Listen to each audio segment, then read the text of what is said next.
Bitcoin is close to becoming worthless. Let's go.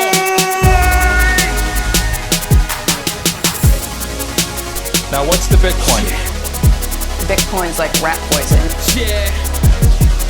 Oh, The greatest scam in history. let's get it.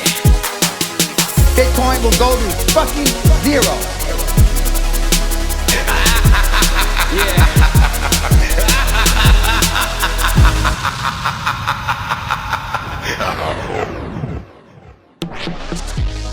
Alright, you ungovernable misfits. I'm your host, Max. Everybody knows that Bitcoin is useless, worthless, and doomed to fail. But what if everyone's wrong? What if it's the system that is doomed to fail? Join me as I speak to some of the brightest people in the space and slither to the deepest, darkest depths of the Bitcoin rabbit hole. Today's guest is Knut Svanholm. We've actually had a conversation before, and I always love speaking to him. He has written some of the best books in the space, Sovereignty Through Mathematics and Independence Reimagined. If you haven't already read them, check them out at Amazon. It's a wide-ranging conversation. As I said, it's always great speaking to him, and we agree on a lot of points. One thing we definitely agree on is we are both very, very bullish at the moment. If after listening to this, you are also bullish and you're thinking, God, I just don't have enough sats, or maybe you don't have any sats at all, then that's when my sponsor comes in. CoinFloor UK are the best place in the UK to buy Bitcoin and dollar cost average. Enjoy. How are you? It's been too long. I'm fine, thank you. How are you? I'm very well, well. Very hot, but very well. Yeah, it's very hot over here as well. For Sweden, that is. But I'm back at work, and things are chugging along as usual. and there's this looming bull market just waiting to happen. Like it. Yeah. $1 million in a couple of months, right? Yeah. It really feels like it. Like the last week or so, I've just had this sort of I don't know, like feeling, I don't know what it is, just this feeling where I'm like, it's our time now. This is our time. Like, it's coming. It's the perfect timing. And I don't know, like the last couple of times where we've had a bit of a run and then we've dropped again, I was never that excited as I am now. So I'm guessing we'll dump within the next few days. Yeah, it's like it's in the everyone knows about Bitcoin now. Like everyone on the planet has heard the word, or like the lion's share of the world's population have heard the word Bitcoin, and that's even that is it's just exciting beyond belief, I think, because they heard the word, but they haven't understood it yet, and when they do, we better brace ourselves because we're in for a ride. Those delicious sats are going to get a bit more expensive. They are, and they're going to get a bit more expensive pretty fast, I believe. I think there's a more than there's a big chance that this next bull run actually triggers something akin to hyper Bitcoinization. I really believe that. Wow. I really believe there's a chance. There's a chance of that happening. Yeah. Well, from what we talked about previously, and from reading your second book, it seems to me that if it does happen, a lot of good can come from it, and not only is it good for both of our pockets, but also I think for the world. And it's a really exciting time, especially when there are so many just dirty weasels at the moment that are pissing me off. Everywhere I look seems to be just smug, arrogant, bureaucratic weasels who I just I would take not earning any money from this bull run just to wipe the smirk off their face. I would take that. I'd rather be right and just be able to say, "You fucking weasels, we told you, you dirty bastards, you are wrong." That's all I want. Yeah. Politicians has a special place in my weasel book. My weasel book. Like little book of weasels. They take up so much time, and they're always so incompetent and so insincere in everything they say. It's like they believe in nothing except for their own careers, it's just, and they know fuck all about anything. They're just they're just unbelievably incompetent across the board. Very seldom that you encounter a really well articulate and knowledgeable, wise politician. There's no such thing. Yeah. I mean, they're extinct. I bet that they have existed in history at some points, but they're not here now. That's for sure. Or is it that they become a politician, then realise that they've been put in yours and my weasel book and why, and then they change their ways and go and get a proper job? Now, I think the whole problem is that you can make a career out of being a politician. Like, it's a career path. You start at a very early age, and then you climb that ladder, and you learn how to play that game. And unfortunately, there's the way it's played is much more about grabbing people's attention quickly and scoring cheap points than anything that has to do with anything real. Yeah, it certainly seems that way. And well, that's what Bitcoin fixes. That's one of the many things that Bitcoin fixes, and why we're all here. And it's going to be an exciting time. And I share your sort of excitement and bullishness. It's difficult to be this bullish and sort of talk about it every day. I tend to keep quiet around, sort of normal people, but it's getting difficult. It's getting difficult to actually keep my mouth shut. Yeah, I know what you mean. I heard you on a podcast quite recently. Can't remember who it was. Was it John Vallis or who was that? I haven't been on John Vallis's one yet. No, he did invite me, but I was really late at night. I got the invite at midnight. It must have been Daniel, right? It would have been Dan. Yeah. Of course. Sorry. Yes. Sorry, I'm listening to a lot of podcasts, so I tend to lose track of them. But of course, it was between you and Daniel, and you're a lot more hardcore into Bitcoin than I first thought. Yeah, I'm. It's really grabbed my attention. You're a closet like nothing else. You're a cloth what, sorry? No, a closeted super nerd. Like yes. A paranoid cypherpunk inside. Yeah. Yeah. And do you know what? Like, it's there's a weird thing, which is like the level of paranoid and where I want to be far exceeds my competency. So I'm in this constant battle of like, I hear of these amazing new technologies and all these different things that are going on. And do you find a similar thing where you're just constantly trying to keep up with it?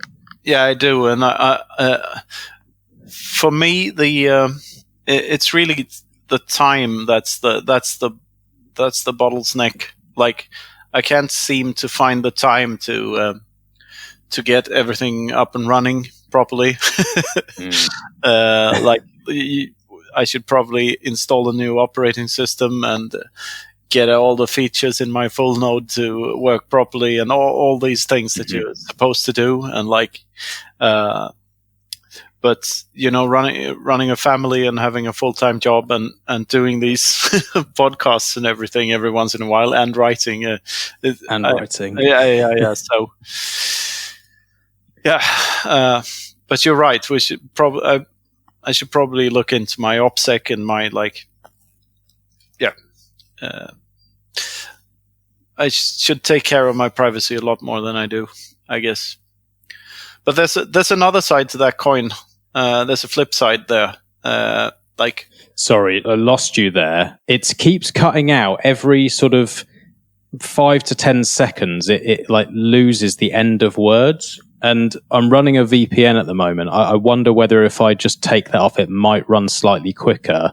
But I don't normally have this problem. Is your internet on full whack? Is it all working okay your side? Yeah, it should be. Okay.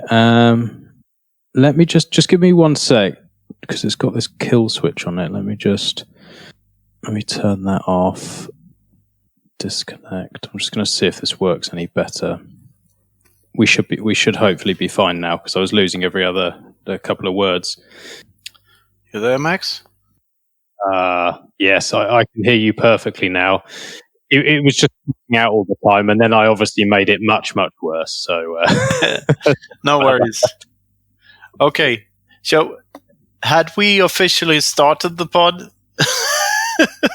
I don't really know. I don't tend to sort of really start them in any particular way. I just roll the conversation and do an intro, because I always feel it's a little bit less scripted that way. But why don't we do an introduction? Yeah, they are a little bit, but let's. Most people who listen to my show will have listened to our last conversation. I think they know what they're in for here. There's trouble ahead.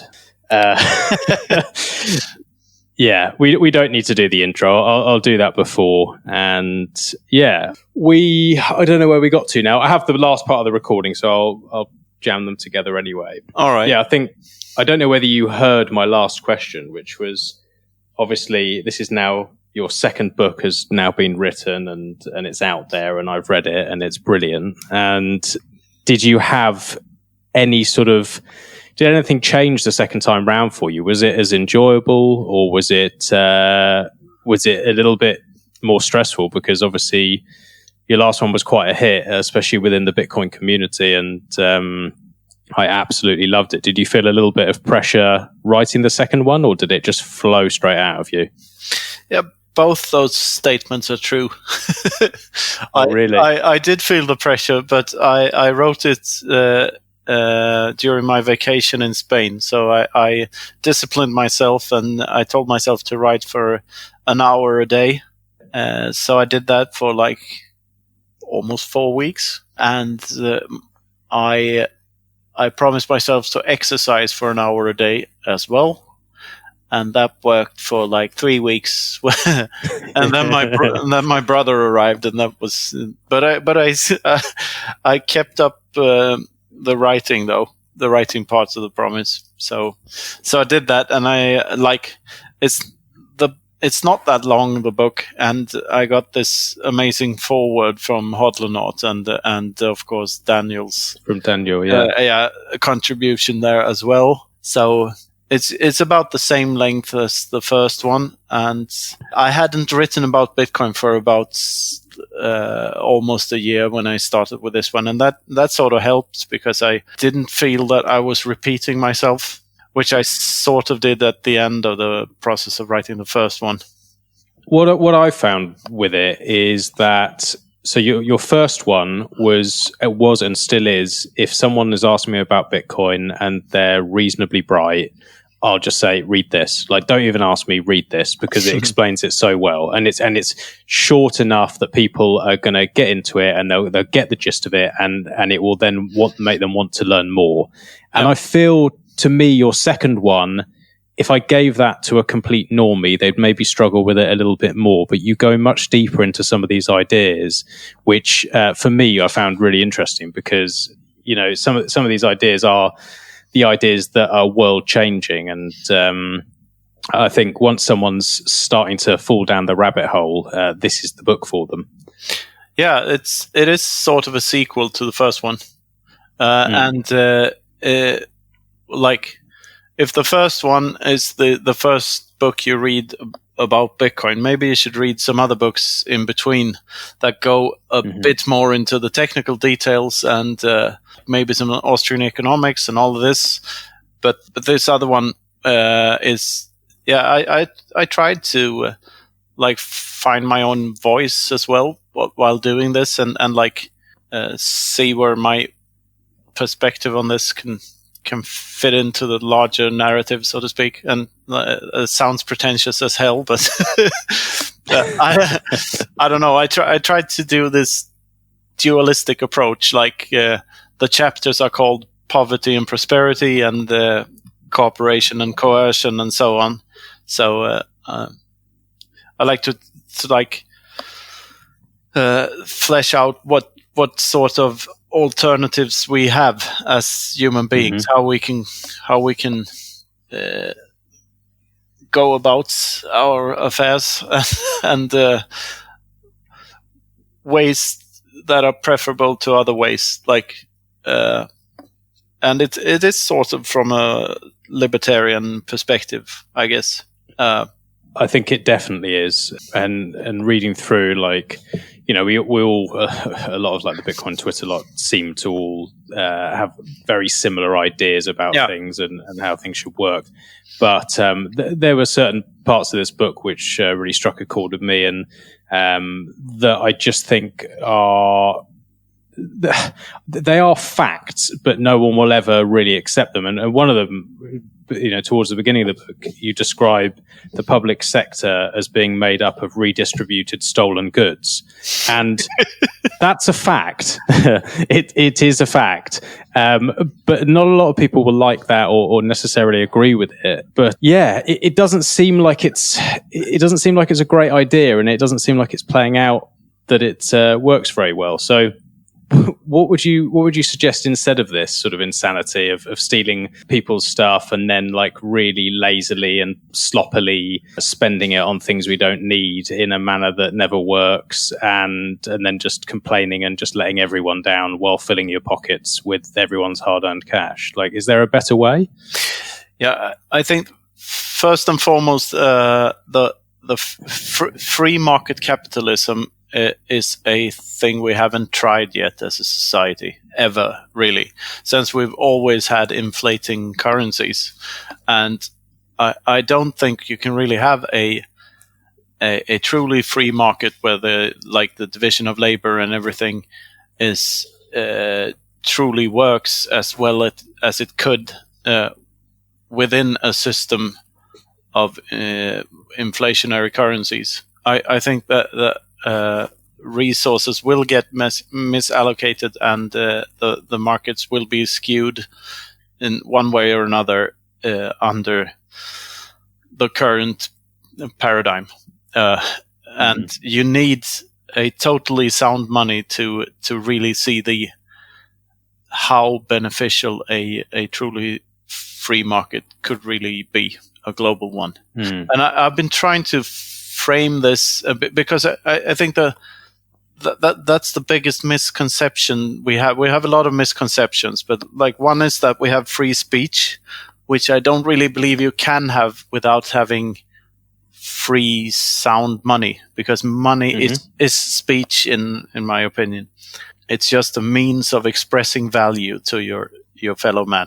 And as long as you can't do that, you don't really have free speech or freedom of expression or any other freedom. And well, there's a lot in the book about this. It's sort of hard to explain in a short amount of time. But the Cantillon Effect for is like, I know I'm not the only one talking about the Cantillon Effect, but it's an underrated thing. People don't really know how bad the Cantillon Effect affects them. Yeah. Just for anyone who's listening and isn't a complete nerd like you and I, and maybe they haven't heard of this, can you just give a little bit of a rundown of what it is and why you think it's a bad thing?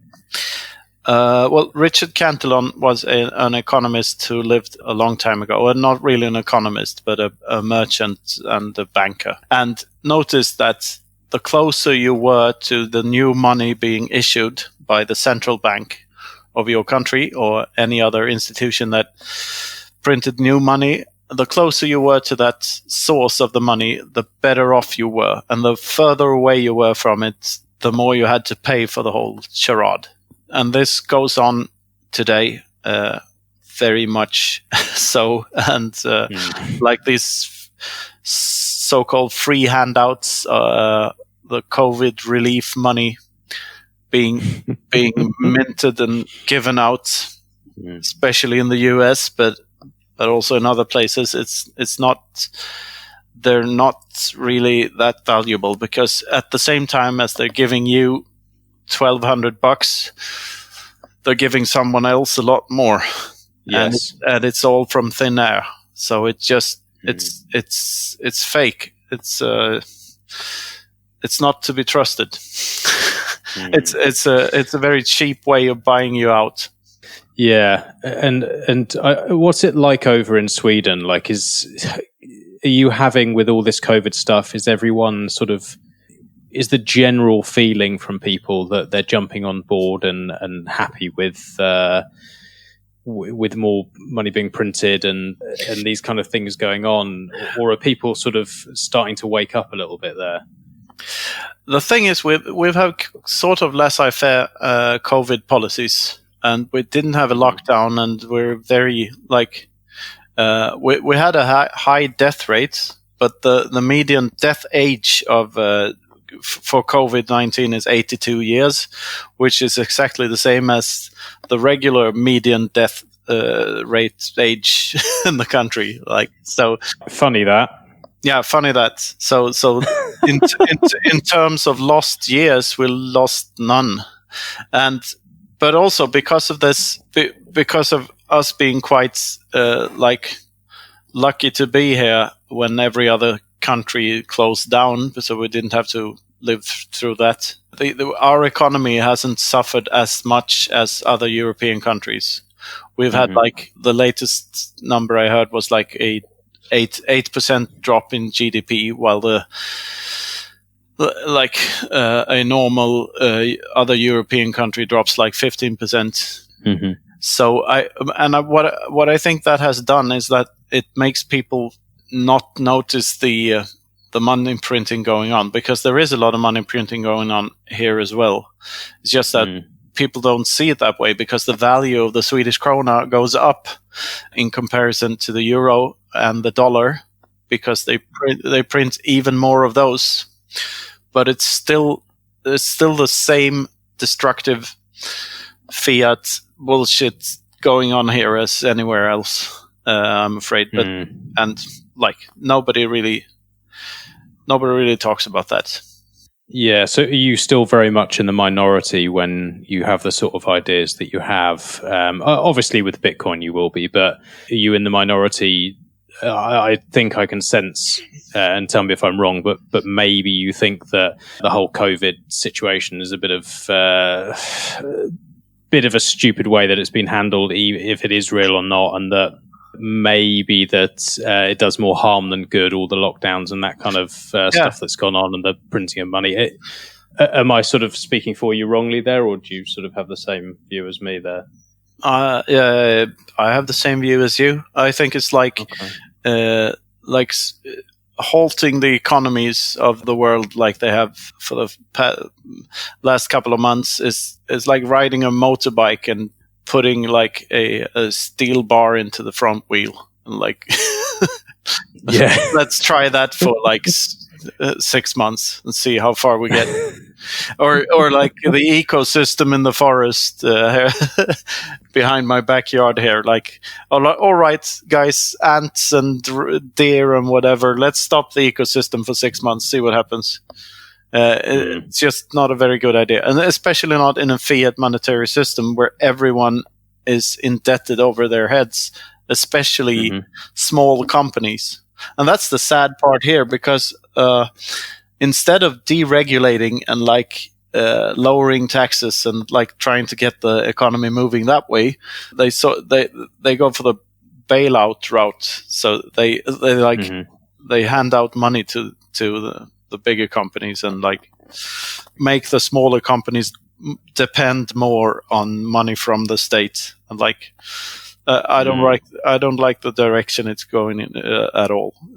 To be honest, It further centralizes everything. And, Yeah, it does. just doesn't allow competition. And So those sort of views, how are they received from just normal people over there, or do you keep your mouth generally shut? Mm-hmm. It's a tough. I have quite a few people that I can talk to about these things. Well, you always have some sort of filter on when you're interacting with normies. Yeah, of course. But I feel that it's, while mainstream media is getting more and more tunnel vision, and like it seems like it's harder and harder for people to express their true opinions on TV and in big newspapers and such.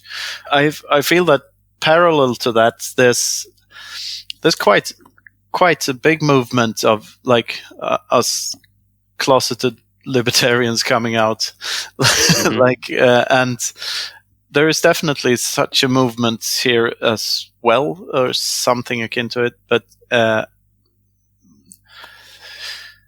that's a tough question. I don't. When you're living in it, it's hard to be objective about the taboos the society puts on you or not. Yeah, it's just interesting to hear what it's like in other countries. Yeah, I think it's kind of similar to UK. We're the mentality in Sweden.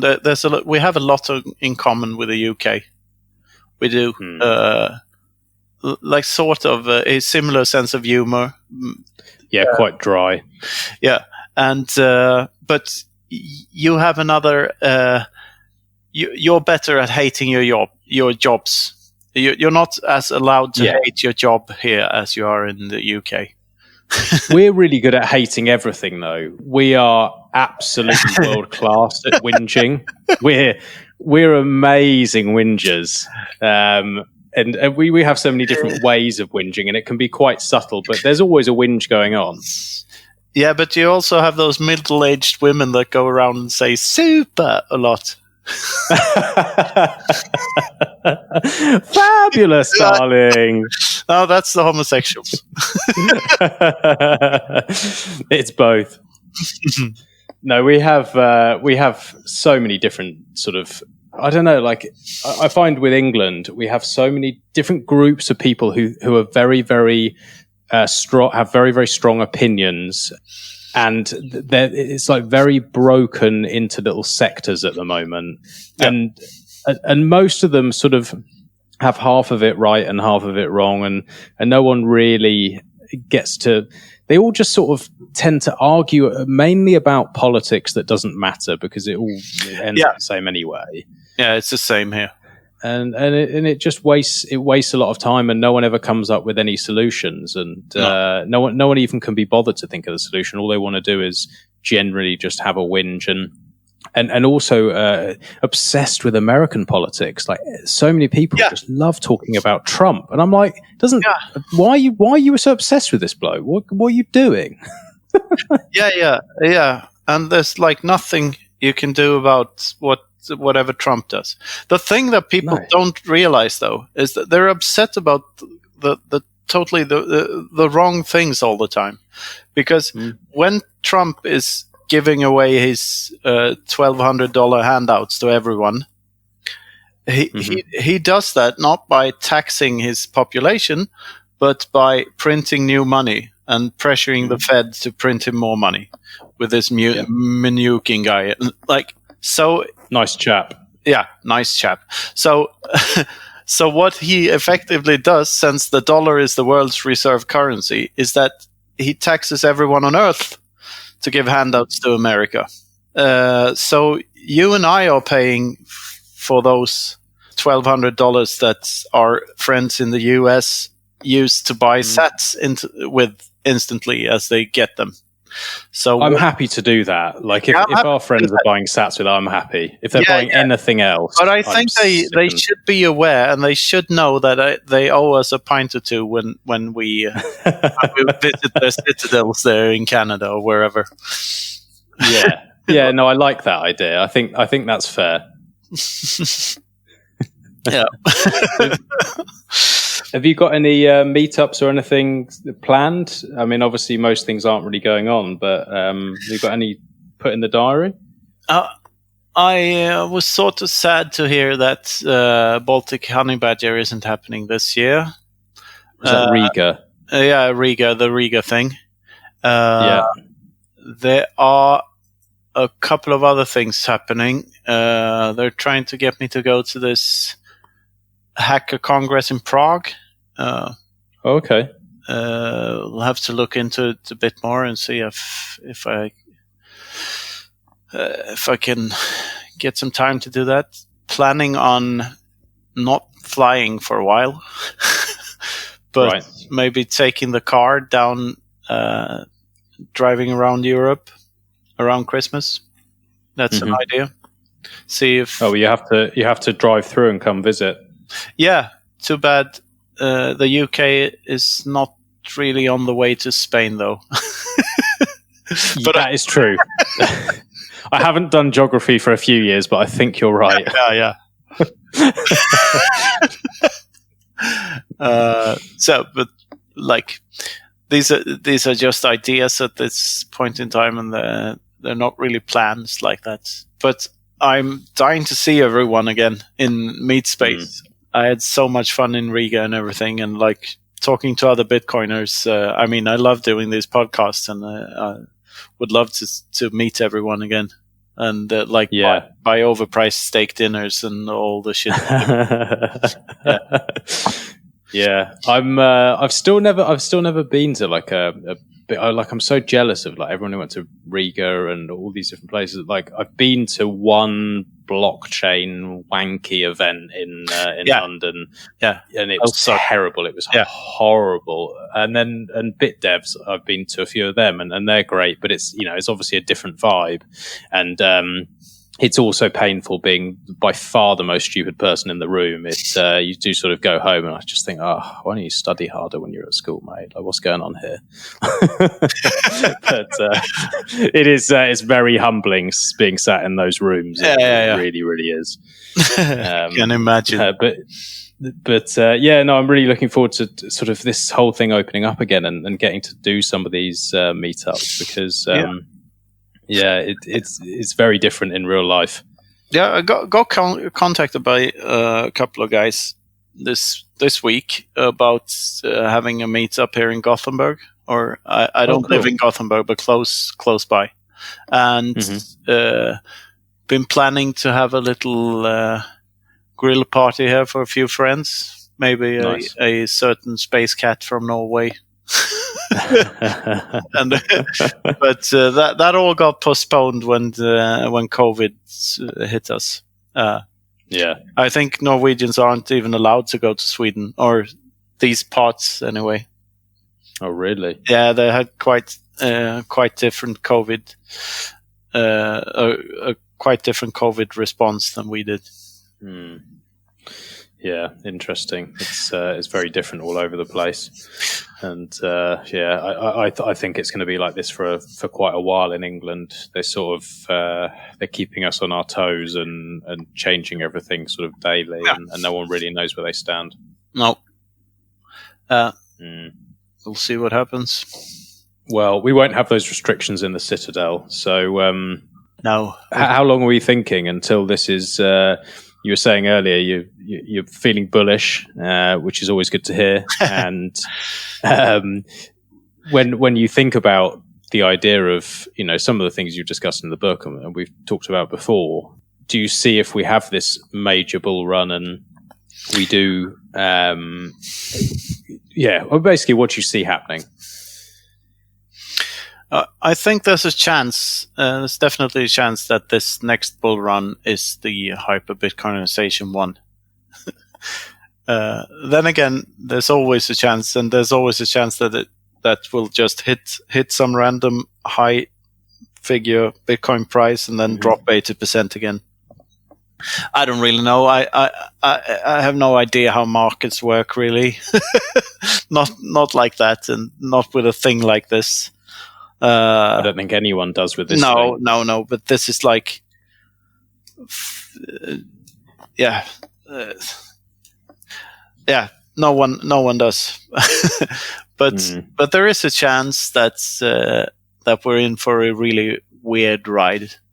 Like I said before, it's in the collective conscious now, and where everyone has heard the word Bitcoin, and everyone sort of has a vague notion of what it is, and it's just a matter of time. I truly believe that it's just a matter of time, but I don't know the time frame. But might as well be next couple of months. Who knows? Yeah, I mean, a lot of people will say, "Oh, yeah, don't be stupid," because to change what the masses think will take a huge amount of time, and these things don't happen overnight, and obviously they don't happen overnight. But actually, once you get a few people who are very influential involved, and once it becomes beneficial to the people who control the media for the price to run, and it's now beneficial for them, then my opinion is that everything would just be talking about how wonderful it is and how much better it is, and once that happens, these numbers can go crazy very, very quickly. And yeah, maybe in the past, like in history, things took a long time to change, but people didn't have these devices in their hands. Yeah, it will snowball when the snowball starts rolling. There's like nothing stopping it. And remember when smartphones happened? How long did that take? Less than a year, and everyone had one. Like, yeah, literally everyone. And like, there's a chapter in the book about this as well. Pokemon Go has like the world record for reaching 50 million users, and that was like 17 days. 50 million users finding stupid Pokemon eggs, and and this Bitcoin is a very different beast from Pokemon Go. Yeah, slightly, isn't it? Yeah. Talking about, like, what do you think of this way of framing how important this invention is, and what it can do when people actually get it? Let me see if I find it here. When you cannot know how much a person owns, and when no one can take it by force, there's just no way of enriching yourself other than providing something of value to your fellow man. If everyone is capable of having bitcoins in their heads, and no one can know how much another person has in their head at any point in time, which is true right now. And so you can't really take that away from everyone, because you don't even know that it exists, or how much of it. Like, if you can remember two separate seed phrases, you can have like 0.001 Bitcoin on one, and give that away in a kidnapping situation or whatever. But you can keep the rest of it. And when all of humanity realizes this, and we all can go around with any amount of wealth in our heads, then this whole coercion thing, it stops working. Yeah, deep. It is. Like, it's pretty crazy to think what you've just laid out there is world changing. Like, first of all, it's literally a superpower. It's you had something in your book where you were talking about freezing value, basically cold storage of wealth in a monetary freezer, and then you've got that coupled with the ability to hold that total amount of money just in your head, and no one can know. And you then, what you're saying is that if somebody wants your Bitcoin, if somebody wants your sat, they better fucking do something useful, because otherwise they're not getting it. Yeah, and how does that change the world? Yeah, because we're not talking about one Venezuelan refugee finding this out and using this to escape Venezuela. We're not talking about a class of Chinese students that all at the same time decided to bring 1 Bitcoin to Australia and move there. We're talking about the entire population of the world already. Everyone is already able to do this, and we all have this superpower right now. And all we need to do to like store, like you need to. There's such a small investment needed as well, because Bitcoin's total market cap is so small at this point in time. So if you just get your hands on some Bitcoin, you might have more money in, and you remember your seed phrase, then you might have more. That's key. Yeah, that's private key. That's private key. Yeah. You might end up. Don't forget it down the X pub.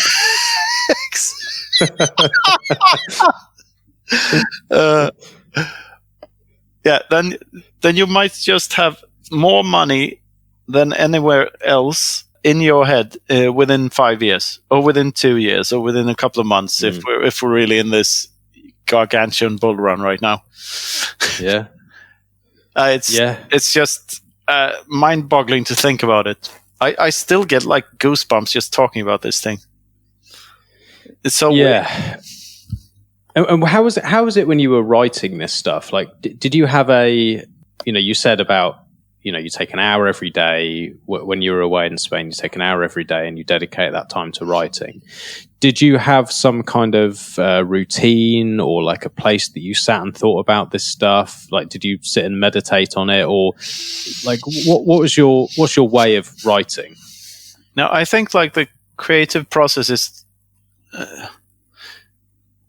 like you have to capture the flow when it's in the room, and yes, and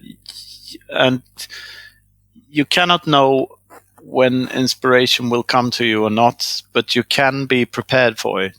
And the better prepared you are, the higher the odds that you will actually capture something in your fishing net. If that makes any sense. And like, no, it does. Like I said, I hadn't been writing about Bitcoin for quite some time when I started writing the new book. So I just started, and I forced myself to start. Just get on with it already. That's like the most difficult part. Kick yourself in the ass. Start doing it. Definitely. Yeah, like excuses are bullshit. Just start doing it. And after that, it's sort of easy.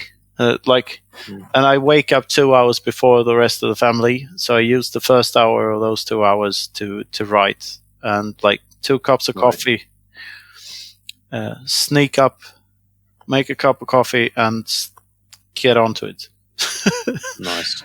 Yep. Yeah, that's a nice process. And a good friend of mine who writes as well, he has very similar, like gets up before the rest of the family and goes and has coffee.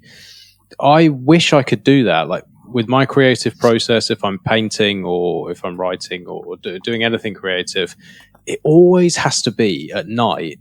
And I always have to be intoxicated, or I've had like just sometimes it's just like I get hit with this just wave of passion or excitement. But usually it's like everyone else is asleep, it's dark, there's no one else around, and like there's this sort of calmness. And then as long as, like you were saying about being prepared, as long as if I have my studio on hand, or if I want to start something, like everything's laid out in a way that I can just get into it, I'll find, like you're saying, this state of flow. And it's amazing how you lose yourself, like time completely, time doesn't sort of almost exist in the same way as normal. And then you sort of lift your head up and you're like, wow. Yeah. And you feel like you're a vessel for something else and that you're channeling something. I don't really believe that. I don't really believe there's truth there, but that's what it feels like. That's all that matters. Yeah, like, and this is the same with like songwriting or whatever, or like painting. I guess when you're in the zone, you're in the zone, and and it's a good place to be. Because you can dedicate your brain to one thing instead of this bullshit multitasking that we're doing all the time. Like I have like 30 tabs up right now.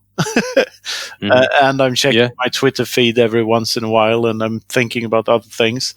And the best parts about this is when I get totally into the conversation and the thoughts and everything. Like I like that part of it, but we're so distracted at all times. It's kind of like meditation. You know, when you're really getting into something and you do switch off. And I can tell just from speaking to you that you are somebody who thinks about a lot of the time, and probably finds it difficult to switch off, especially from this Bitcoin stuff. And it can be tiring. Like it is a tiring thing to think about.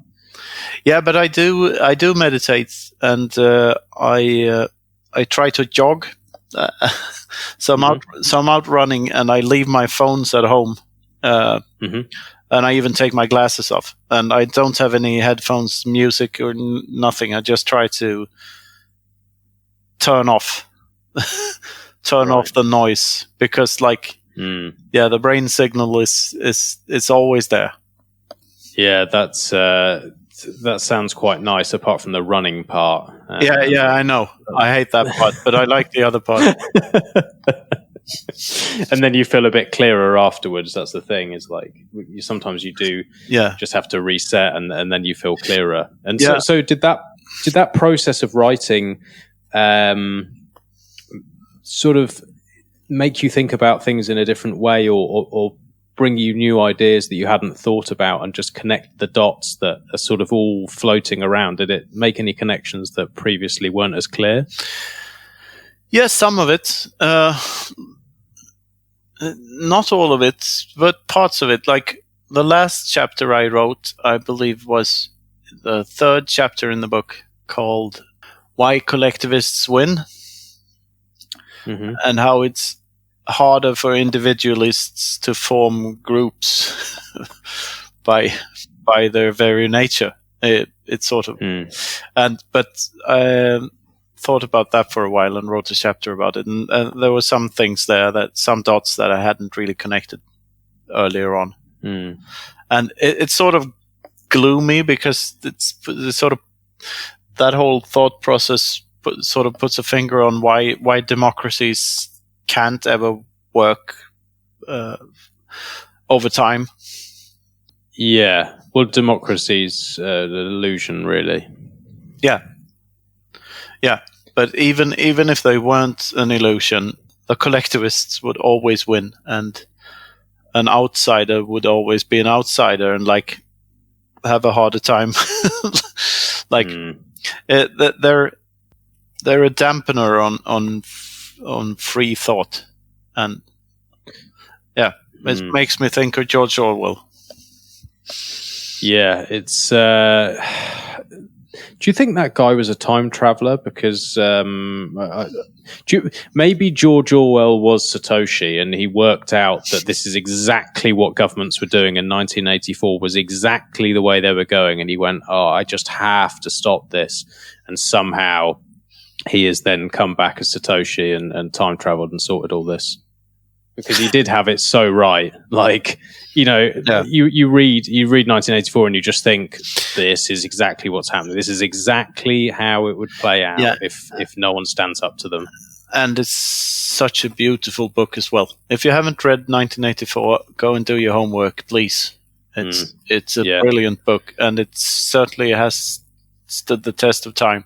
It is. It's beautiful but haunting. Yeah, it is. Really, really scary stuff. Anyway, I don't think he was a time traveler. No. I think he was a brilliant guy. I don't know who Satoshi is, and I'm not really interested. I think the world is better off not knowing. And what else can you say about that? I don't really know. Yeah, not a lot. Just Satoshi, if you are still around and you are listening, just thank you for giving us a chance, because without this, I really do think without this we're fucked. Yeah. And like, I know that's like a weird thing to say, and everyone's like, oh, well, you're just obsessed with this stuff, and like, of course you're going to say that, and you're incentivized. And it's like, yeah, maybe, but like, whatever way I look at it, it's like, we're fucked without this. What if you lot are the cult and we're the only ones seeing this? What if we're right? Yeah. What if we're right, and that Bitcoin isn't the Ponzi scheme, and the entire financial system and the entire system that's been created and you live in is one massive Ponzi scheme, and you're being played. Yeah, and it wasn't my reputation that was on the line; it was yours, right? Oh, interesting way of looking at things. Yeah, yeah, but that's the thing. It's the best asymmetrical bet you can make. The best chance we will have in our lifetimes, for sure. I think so. Yeah. Yeah. So, is there anything like? Yeah. Go on. I was cutting you off there. I was going to ask you a question. How did you think the new book held up to the first one? I think for me at this stage of like falling down the rabbit hole, I found it was something that gripped me. It gripped me more because I've already fallen down the rabbit hole, if that makes sense. So you were elaborating and going deeper into concepts that I think some of them we discussed last time when we spoke, and they're ones that kind of that you really have to get the basics of Bitcoin to even start to think about. Yeah. So for me, it really captivated me, and I've listened to it twice now. I always do audiobooks because I'm an idiot and can't read. So, it's always an audiobook for me, and Guy Swan's beautiful voice in my ears. Twice. And so it is, isn't it? I had him on the podcast the other day, and I was just like, I'm so envious of you. Yeah, I listened to it. Smooth. I listened to it today. You? Yeah. I thought I better listen to some of Mac's stuff so I know my shit. And I'm so sorry about that. Thanks for the shout outs. Of course. No, so I mean, to answer your question, for me, I thought it was brilliant. I thought your first one was brilliant as well, but this one it went deeper into things. Like I said before, in all honesty, it's not one that I would recommend to someone who's new to Bitcoin. Sovereignty through mathematics would be the one I would suggest. And then, like you said, actually, even once they've read that, I would say they probably need to read a few others and listen to a few podcasts and nerd out to this stuff for some time before they can really appreciate what you've written, because what you're actually writing is you're suggesting solutions, and you're really going into deep about, not just, buy Bitcoin, goes to the mood, and this is why it's great, but actually, how can this change society, and how can this make the world a better place? And at the end of the day, that's what it's all about for making things better for the generations coming. Yeah, and I try to find a framework, like how to think about these things, because it's such a different way of framing what a society is and what it ought to be, and what, even more basic than that, what ownership is and what value is and what scarcity means. And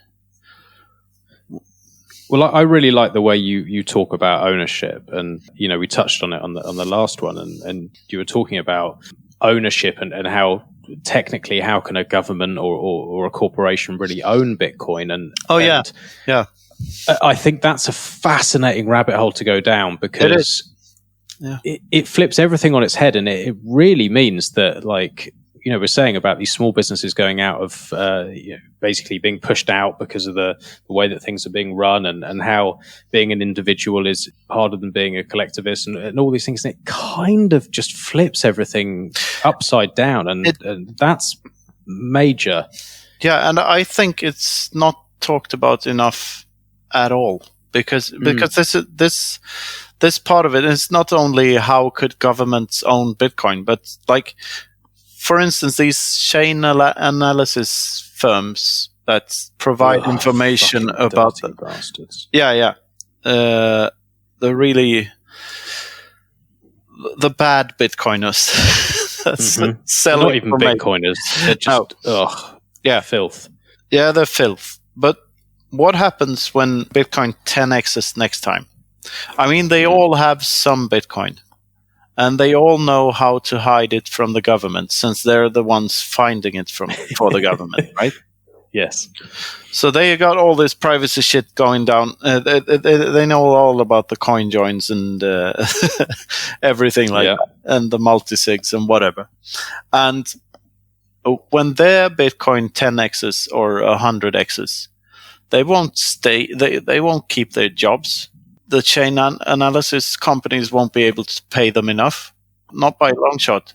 They'll stop what they're doing, and they'll be somewhere along this process. They will start to see Bitcoin in a different light and their own lives, and like, what the fuck am I doing?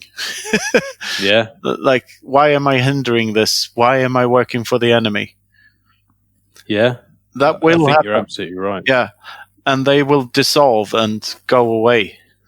And like I said before, there will be no other way of getting something out of someone else than to provide value for that other person. And we're not living in that now. We're living in a world where you can steal and you can taxate and you can inflate currencies and you can do whatever coercive things, but you won't be able to in the future.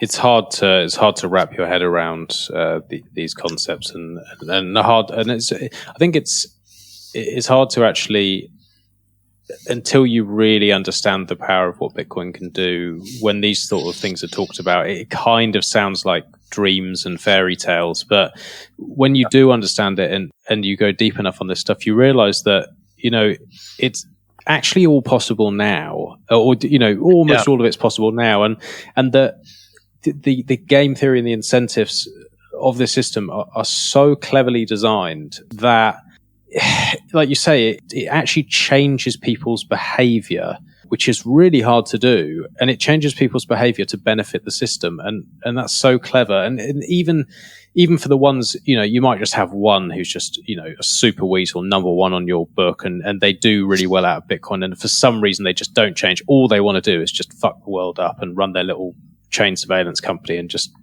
they just want to be at number one in your book. Well, then I think about, I don't know if you listened to my interview with Chris Belcher, who's doing Coin Swap, and, with the guys, Samurai guys, and what they're doing. No, I actually feel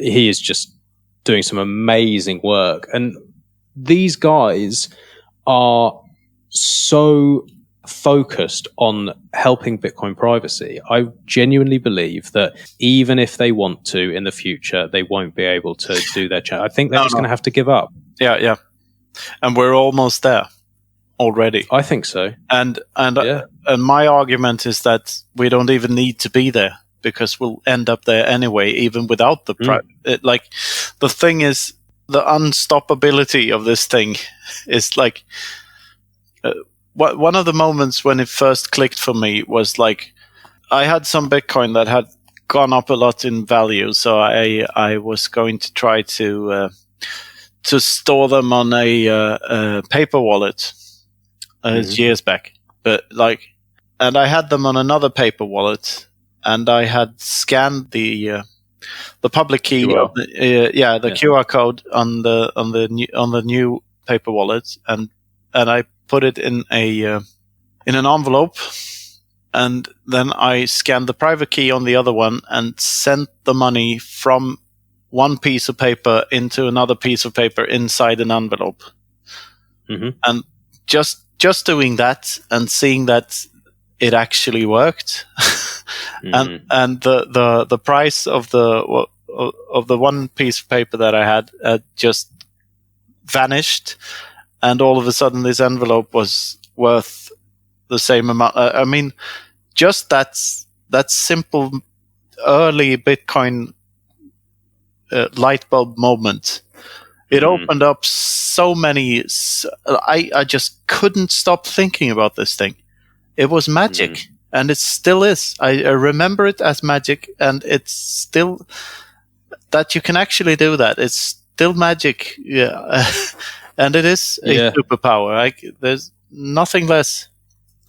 Yeah, it's and like you say, with the way the incentives are, and the fact that people will eventually, not fall in line, but will realize what's good for them, and basically that they will give up on this sort of nonsense of tracking things, and that we have all of this this amazing technology that's being developed, and the coin swaps and Samurai and all this stuff, and it just seems to me that we're just almost watching things unfold in slow motion, but there is an inevitability to this, and it's amazing to have a front row seat of what's going on. But, it really does feel inevitable. It really does feel like they're fighting a losing battle, and this is happening whether they like it or not. And it's exciting. It's really exciting.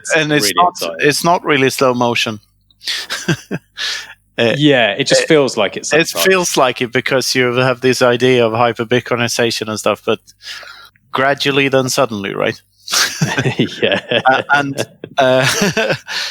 But as you say, like, don't get me wrong, I still think that there are a lot of dangerous things on the internet, and a lot of dangerous technologies being developed, especially the surveillance crap, and we're so boxed in and categorized and put in neat little boxes everywhere. And that's all horrible. But I think at the end of the day, Bitcoin wins.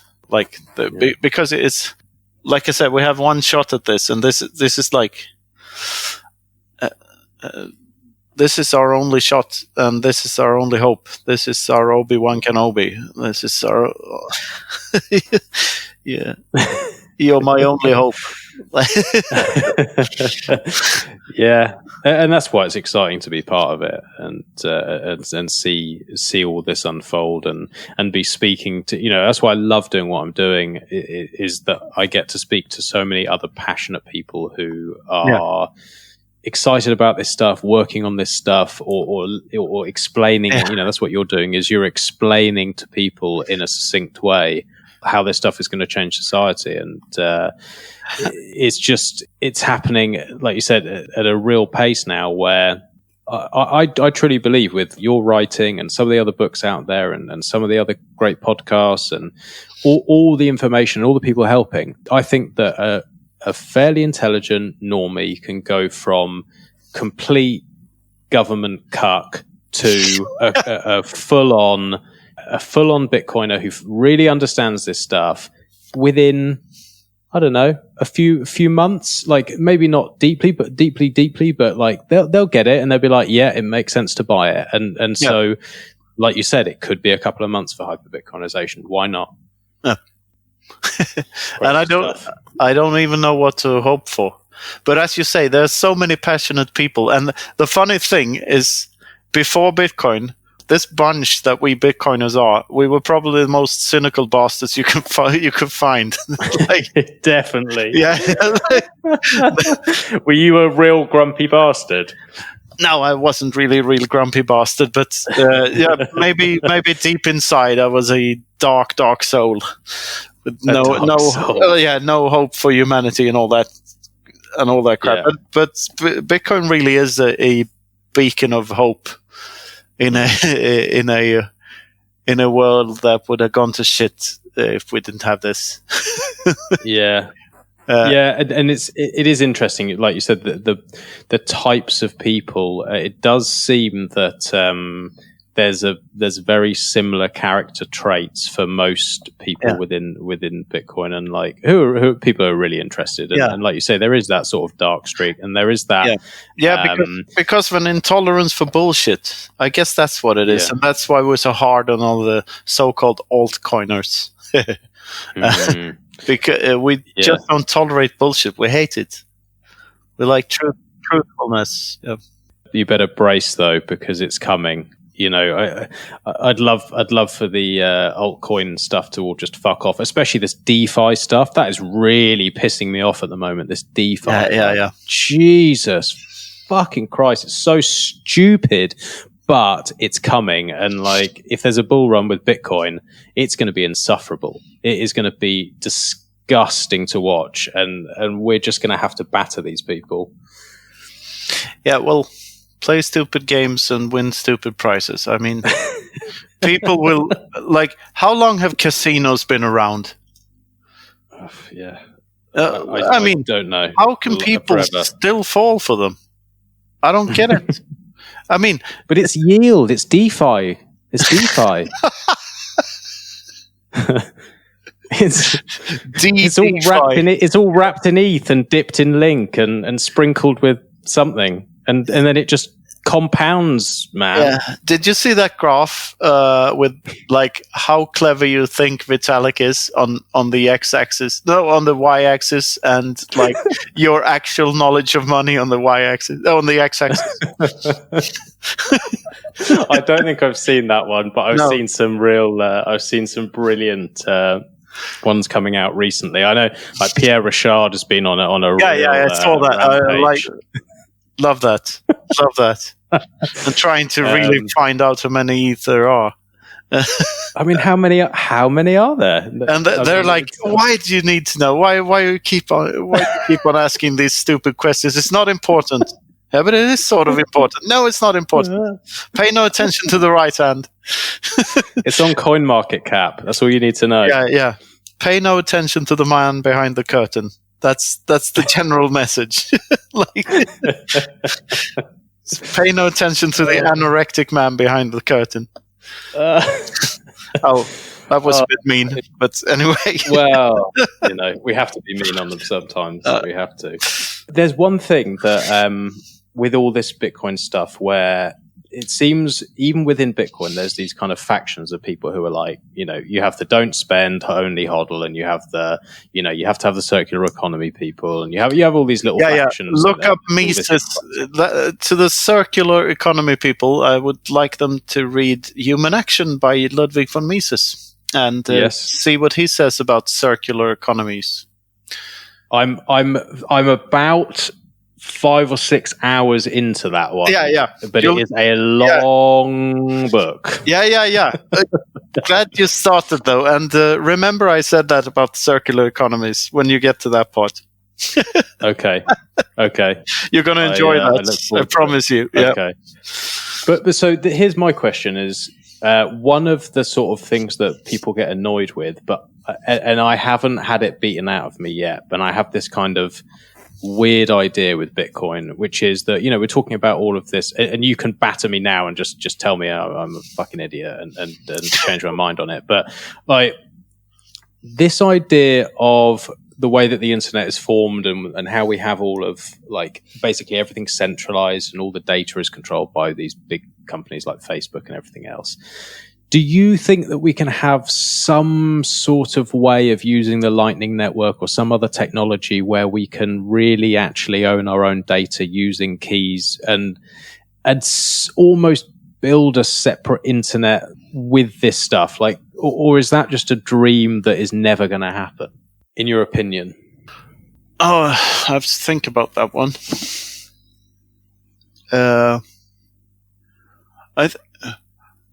I'm not sure that Bitcoin is the literal key to that type of thing. Mm-hmm. It could be the means to an end, but more in a monetary sense that you could like, I can afford to own my own data now, and you could buy yourself out. You have your own server and all that sort of stuff. Yeah, or you just sign like a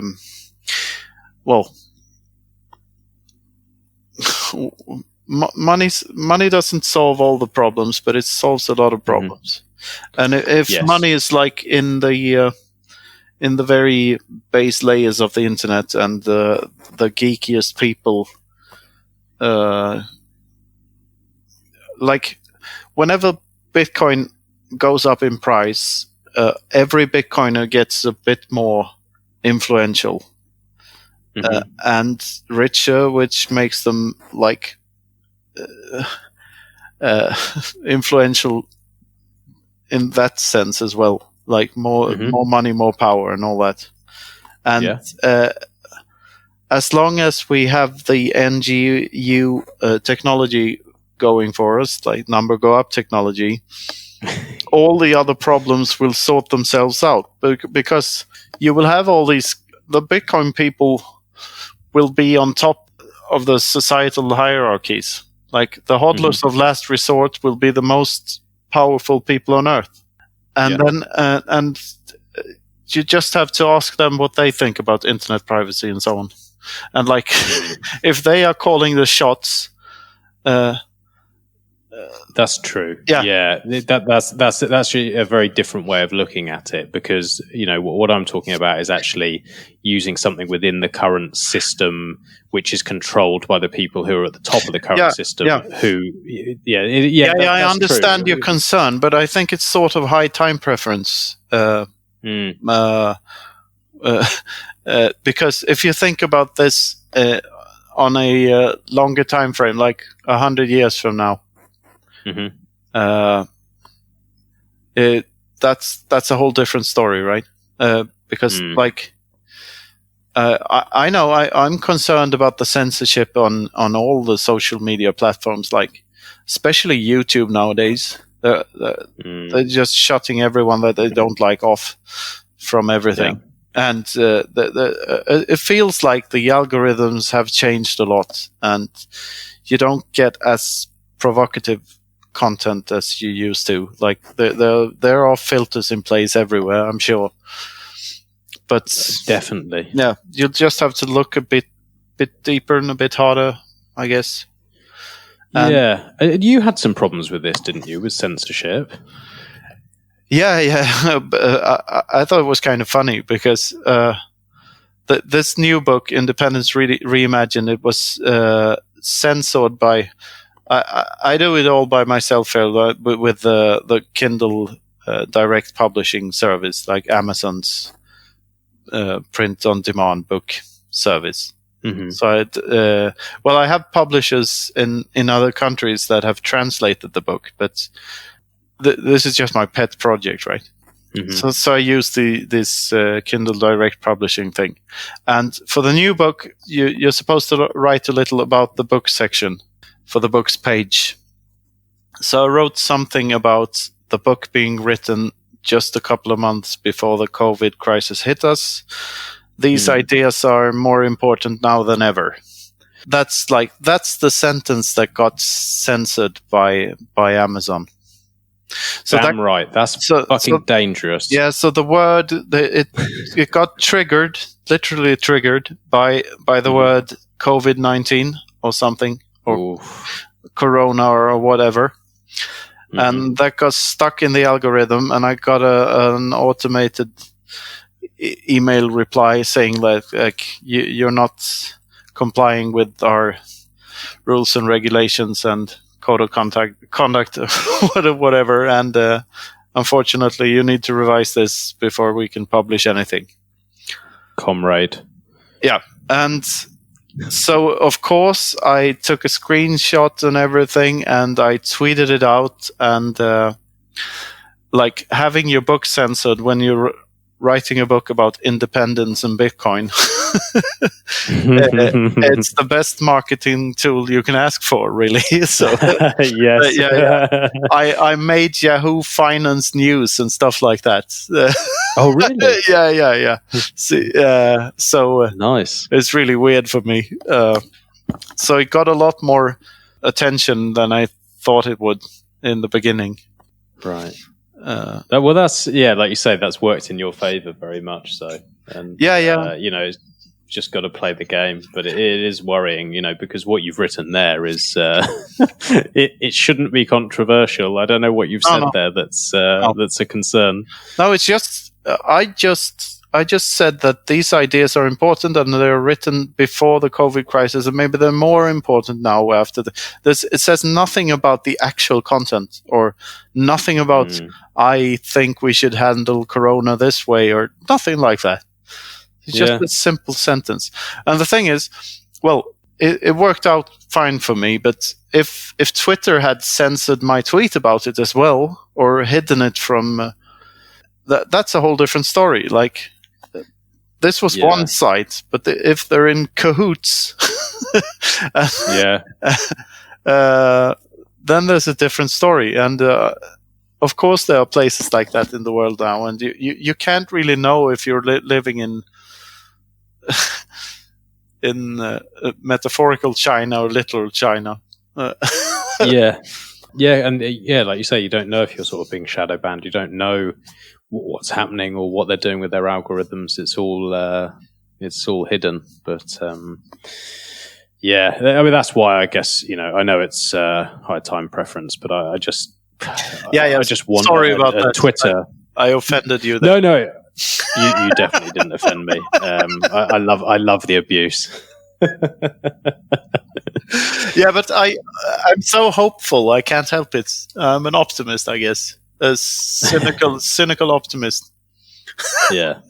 Well, you got to be. You got to be. It's much more of an enjoyable life that way, for sure. Yeah.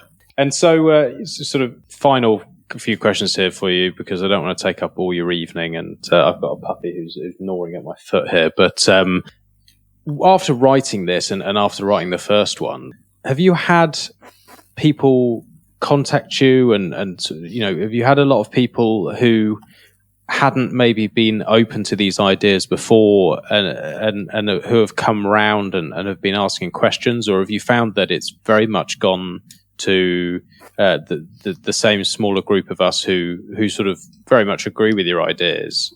Have you found a change since the first one? Well, I have been contacted by a lot of people, and this whole book project has turned out to be a much larger part of my life than I intended it to be. I just wanted to test myself to see if I could write a book about a complicated subject. Really. Well, you passed. Thank you. But so of course, but I can't really say for sure that if I can take credit for converting anyone or like that. If that was the question there, but it's certainly helped a couple of people. I believe so, but I can't say for sure. I mean, I think Bitcoiners and like people who are in the process of becoming Bitcoiners, that they don't read just one book or one article or listen to one podcast. They, like, when you start falling down the rabbit hole, you tend to like, oh shit, this is really interesting. I need to know more about this, and you read up on it. Yeah, it's never ending. No, and I don't believe very many people read my book first. That's like that's the first thing they read. I have been contacted by quite a few though that said that they thought that the books made them see things in a slightly different way. Right. So, yeah, I guess so. Well, that doesn't surprise me, and like I said, I love the first book. I love this one. It definitely goes.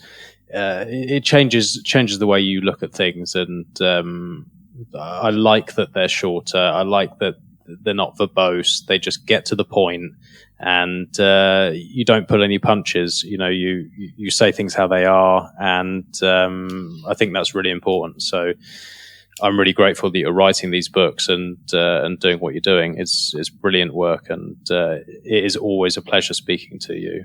Thank you. It's nice Likewise. to speak to someone else with a dark and twisted mind. Likewise, and I can't wait to meet you one day, Max, and discuss these things further over a pint or two. Definitely.